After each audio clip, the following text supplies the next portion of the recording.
Bem, o professor Jorge Lauenstein, ele dispensa apresentações, é um exímio estudioso na técnica de strain, é diretor cardiólogo do cardiodiagnóstico, investigações médicas de Buenos Aires, fundador e ex-presidente do CICIAC,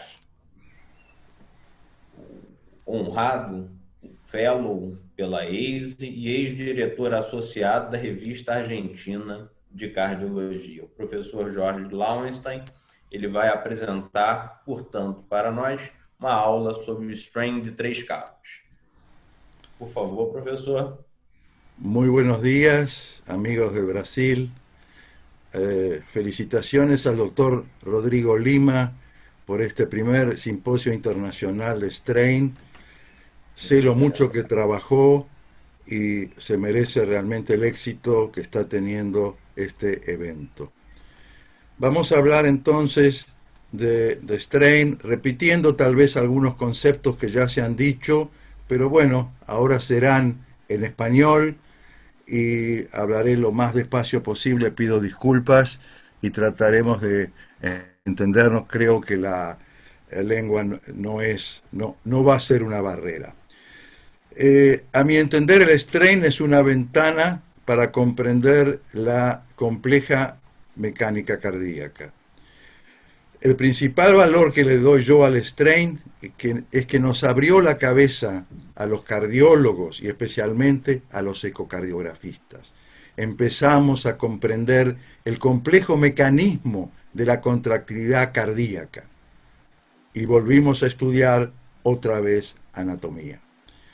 Entonces, para entender la mecánica tenemos que saber, y esto es muy conocido, que la estructura y la función van muy de la mano.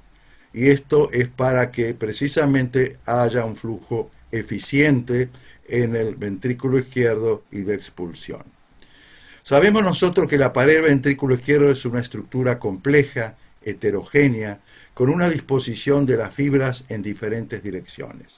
Tenemos fibras longitudinales subendocárdicas, fibras medias circunferenciales y fibras con disposición oblicua que son externas y subepicárdicas. La orientación helicoidal de las fibras es muy importante para la función. Hay precisamente una disposición levógira en el subepicardio y hay una disposición dextrógena en el subendocardio, o sea, en direcciones opuestas con un ángulo de 60 grados. Aquí vemos en la disección de nuestro colaborador, o sea, nuestro mentor, el doctor Trainini, que ha hecho centenares de disecciones, y vemos entonces los segmentos descendentes internos y los segmentos ascendentes externos. Ya se dijo que las fibras subendocárdicas son las responsables de la deformación longitudinal, las fibras medias y las subepicárdicas contribuyen a la rotación y la torsión. El spectral tracking fue explicado, el algoritmo en el que funciona, lo dijo muy bien Ana, así que no voy a repetir esto, y solamente recordar que fueron muchos los que han trabajado para desarrollar este algoritmo, pero con el que trabajamos nosotros, con el de GE, fundamentalmente es debido al Departamento de Bioingeniería de Haifa, donde el licenciado Peter Lisiansky, el ingeniero, fue el que más ha trabajado y desarrollado lo que nosotros utilizamos todos los días. Y evaluamos la deformación en diferentes sentidos, fundamentalmente expresado como un acortamiento longitudinal. El circunferencial es sumamente importante, vamos a ver ahora. El radial es mucho menos, y vamos a hablar un poco también del twist. Perdón, esto no se ha abierto bien, pero no importa. El uso de estas nuevas tecnologías de strain spectral tracking está disponible en todos nuestros laboratorios y es nuestra rutina diaria, fundamentalmente. Todos los equipos hoy, todo puede medir el Doppler tisular, sus derivados de strain, aunque indudablemente hay experiencia con resultados que ya vamos a dar fundamentalmente con estas máquinas de GE. El strain 2D entonces, cada laboratorio debería tener sus cifras normatizadas, normales. En nuestro laboratorio en Buenos Aires, la deformación longitudinal es alrededor de 20, y en 90 pacientes que hemos evaluado, hemos visto que en las mujeres es un poco más alto, pero significativamente, que en los hombres. Igual que la fracción de eyección. El strain circunferencial, después vamos a estudiarlo, es un poquito más alto que el strain longitudinal, y la deformación radial es alrededor de 40. Muy importante el twistogiro en el estudio de la contractilidad miocárdica, y los valores normales son para la rotación horaria de la punta alrededor de 14 positivo y 3.6 la base en sentido antihorario. Todo esto lo conocemos bien, es solamente un repaso que Voigt nos lo da muy bien explicado aquí, demostrando el strain circunferencial, que es mucho mayor que el strain longitudinal en cuanto a los valores absolutos, que el strain radial no es más que la expresión de ambos, porque el corazón es un órgano incompresible.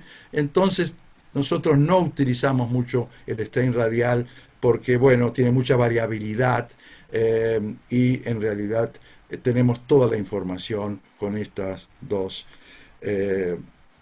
técnicas o herramientas, perdón, y el twist del cual ya he hablado, y se van a acostumbrar a las curvas. Bien, entonces sabemos que hay un gradiente, y esto es importante, ya lo hemos demostrado en el 2006, entre la base y la punta. Es mayor el strain longitudinal en el ápex que en la base, con valores que aquí están escritos. Y esto también en un grupo importante de pacientes hemos visto que el strain longitudinal, acá están las cifras, va cambiando de ápice a base, y lo mismo el strain circunferencial. Entonces, en el lugar que lo vamos a evaluar cuando hacemos una deformación segmentaria, nos va a dar los valores que aquí se expresan. Ambos, tanto el circunferencial como el longitudinal, se deforma más a nivel del ápex. Esto es importante recordarlo. El primer trabajo que se publica con respecto a la deformación en 3 capas es un trabajo alemán, en la cual habla que hay una disminución desde el endocardio hasta el epicardio. Y en pacientes con disfunción, igual que en los pacientes normales, esta se va reduciendo en las capas. O sea, acá hay un ejemplo, el strain circunferencial normal a nivel del músculo papilar. Vean cómo en el endocardio es mucho mayor que en el epicardio. Y este gradiente es importante en todos los niveles, y si uno toma los valores comparativos entre el endocardio y el epicardio, puede haber un gradiente en el strain circunferencial hasta de 14%, lo que representa un delta de 36%. En el infarto posterior, por ejemplo, ese gradiente también se mantiene con valores, por supuesto, muy alterados en los segmentos afectados. El strain circunferencial nosotros lo evaluamos lo podemos evaluar tanto en el ápice basal o también a nivel del músculo papilar. Si tenemos que elegir uno representativo, elegimos el strain circunferencial del músculo papilar. Este es un estudio también del grupo de Haifa, en el cual demuestran que el speckle tracking longitudinal y circunferencial en 3 capas es factible y es una herramienta sumamente útil. Y aquí se demuestra en colores los 18 segmentos y en las 3 capas, y se ve que cuando más intenso es el color, más se deforma. Este es el strain longitudinal, y más se deforma también el strain circunferencial. Estos son normales, y vean que el color es mucho más intenso en lo que se refiere al strain circunferencial en todas estas capas. Cuando hay disfunción, todo esto tiene valores muy inferiores. Y aquí ejemplos de este grupo en el cual el strain longitudinal en 4 cámaras va disminuyendo del endocardio al epicardio, y el strain circunferencial va a depender de dónde nosotros lo tomamos.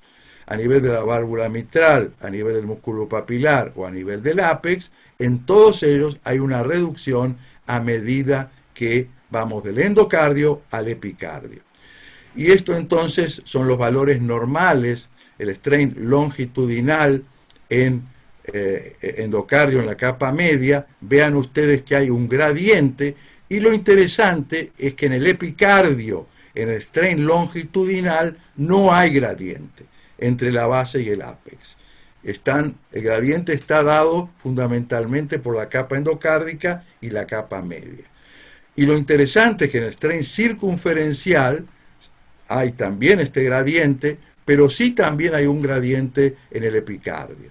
O sea, en el endocardio no hay gradiente de base a punta, y sí, cuando estudiamos el longitudinal, y sí lo hay en el circunferencial. Y esto es un ejemplo de infarto donde se ve la doble onda, por ejemplo, o sea, disminuye todo el strain longitudinal en todas las capas, pero se ve mucho más que en el endocardio esta doble onda, que es la deformación posistólica, bueno, que en algún momento seguramente se va a hablar. Lo mismo en el circunferencial, se ve esta segunda onda posistólica en todas las capas. Y vean ustedes, en el circunferencial hay aquí un strain positivo en este sector que nos está hablando de una disquinesia, de un stretching, además de la deformación posistólica. Este es un estudio de 235 pacientes normales, en el cual se ha hecho una evaluación del gradiente endoepicárdico, y se ve que en estos son los valores. No hay diferencia con la edad, pero sí con el género. Y vean que entre el endocardio y el epicardio, menos 23, menos 17 en el strain longitudinal, un gradiente de 1.3, y en el circunferencial un gradiente mucho mayor entre el endocardio y el epicardio. Y estos son valores normales en un grupo importante de pacientes. Estos resultados se repiten en todo el reino animal. ¿Y por qué hay un gradiente transmural? Bueno, existen diferentes teorías, pero está claro que las fibras endocárdicas se estiran más que las epicárdicas en diástole. Entonces, al estirarse más, en sístole se deforman más. El flujo endocárdico y el metabolismo es mayor en las capas internas. Todo esto ustedes lo saben. Por eso también el strain es mayor en el endocardio, y en el strain circunferencial influyen los mismos factores que en el endocardio que en el epicardio, pero además hay una disminución de la curvatura del radio en sístole, con lo cual hace que el endocardio tenga más deformación.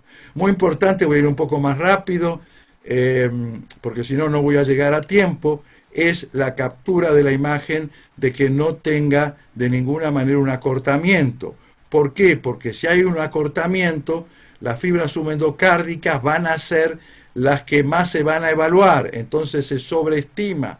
Pero tengan cuidado con la máquina que trabajan.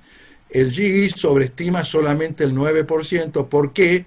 Porque el algoritmo mide la transmuralidad, mientras que TomTec, que trabaja solamente con la línea subendocárdica, va a notarse mucho más esa sobrevaloración. Esto es a tener en cuenta. Y a partir de eso, esto se explica en un trabajo que hace la Task Force, importancia de evitar el acortamiento, y los equipos como el TomTec, que miden solamente la línea subendocardio, sufren más estas consecuencias. Limitaciones, bueno, cada capa tiene 3 y 4 milímetros. Esto es una limitación, por lo cual la regresión espacial no puede diferenciar a veces una capa de la otra. Entonces a veces se habla solamente endocárdico, epicárdico, para que no haya 3 capas sino 2. Puede haber un arrastre entre capas contiguas.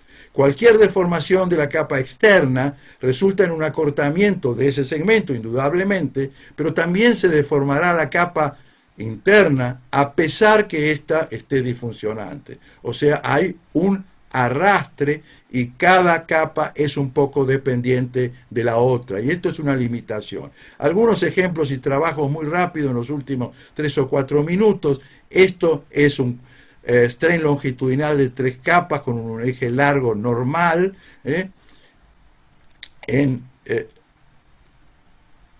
es en 4 cámaras, el anterior en 3 cámaras, esto en 2 cámaras. Siempre existe este gradiente endo-epi, y esto se puede expresar, y así lo hace la máquina, en los mapas polares que nos explican cada una de las capas. Esto se debe hacer en las estaciones de trabajo. Eso es un strain circunferencial a nivel del músculo papilar transmural, da un poquito inferior a lo normal, 20, y se ve como cada una de las capas, si nosotros evaluamos a nivel del músculo papilar, el endocardio va a ser mucho mayor que el epicardio, muchísimo mayor. Esto es interesante, que en el síndrome microvascular, ¿no es cierto?, primario, angina con coronarias normales, el strain longitudinal es menor que en los controles, 17 contra 19. El circunferencial no cambia, y esto es porque se comprometen las fibras descendentes subendocárdicas tan sensibles a la isquemia. Esto es una angina en coronarias normales, afecta el strain longitudinal, las fibras internas. Y esto es un trabajo que se ha hecho, que se está haciendo en México, que colaboramos nosotros con algunos pacientes en enfermedad microvascular, y se ve que los pacientes que tienen reserva coronaria baja, el gradiente está disminuido. El gradiente entre el endocardio y el epicardio está disminuido en pacientes con reserva coronaria baja y coronarias normales, y está aumentada la dispersión. Bueno, hay muchísimos trabajos, muchos trabajos chinos, de que hablan que se puede diferenciar, reconocer disfunción subclínica. En hipertensos el longitudinal se afecta más que el circunferencial, y el circunferencial comienza a afectarse recién en los hipertensos más viejos. En el infarto de miocardio existe el strain endocárdico, tiene un punto de corte de 11, es más exacto que el transmural para hablar de viabilidad pre-revascularización. O sea, el strain endocárdico es más útil que el transmural. Y aquí en los infartos no transmurales hay mayor deterioro del endocardio, pero en los transmurales hay mayor del epicardio. Así que uno puede diferenciar si es transmural o no transmural en un infarto. Y aquí hay ejemplos, no hay mucho tiempo para hablar, cómo se afecta más el endocárdico en el strain no transmural. Y en el strain transmural está afectado más el epicárdico. En los pacientes oncológicos se va a alterar tanto el circunferencial como el longitudinal, y más afectado la capa endocárdica. Y en los hipertróficos, la miocardiopatía hipertrófica puede diferenciarse de alguna manera con la hipertensiva, estudiando también las 3 capas. En conclusión, el strain no es uniforme en todo el ventrículo. Varía en las capas miocárdicas, basal, medial, ápex, porque hay una inhomogeneidad circunferencial y longitudinal. En sujetos normales, el strain longitudinal y circunferencial son más altos a nivel del endocardio, menores en el epicardio. El strain longitudinal endocárdico y en la capa media exhiben un gradiente de base a ápice que aumenta a medida que nos acercamos al ápex. El strain longitudinal epicárdico es homogéneo, es el único que es homogéneo. Longitudinal, capa externa. El strain circunferencial es más alto que el longitudinal, y ambos más altos en la ápex que en el base. En los pacientes coronarios, este gradiente endocárdico epicárdico es menor. Y el strain de 3 capas podría diferenciar patología subendocárdica predominante, compromisos segmentarios, con predominancia de alguna capa. Sin embargo, la realidad es que esto no lo utilizamos en todos los pacientes en la vida diaria. Usamos siempre equipos Vivid, con los cuales los resultados, bueno, estamos viendo en este momento de pasarlo de la investigación a la práctica clínica. Muito obrigado 3 veces.